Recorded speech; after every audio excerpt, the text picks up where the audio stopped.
ఇంట్లోంచి బయటకు వచ్చేటప్పుడు తిరిగి వెళ్తాం లేదు అని డిసైడ్ అయ్యే వస్తాం. అందువల్ల మీ ఆకు రౌడీలు కానీ, అలాగే చెప్తున్నా, ఏదైనా మాట్లాడితే అధికారులు కూడా భయపడుతున్నారు. ఎందుకు భయపడుతున్నారంటే చెవుల్లో చెప్తారు, అదే సార్ వాళ్ళ వెనక చాలామంది రౌడీలు ఉంటారండి, కిరాయి హంతకులు ఉంటారంటే, మీకు కరెక్ట్గా యోగి ఆదిత్యనాథ్ లాంటి ట్రీట్మెంట్ కనుక ఒక్కొక్కడికి ఇస్తే,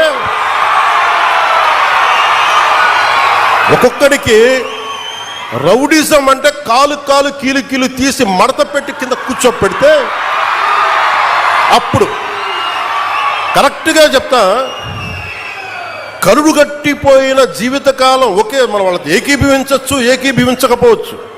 నక్సలైట్స్ తోటి, వామపక్ష తీవ్రవాదులతో మనం ఏకీభవించవచ్చు, ఏకీభవించకపోవచ్చు.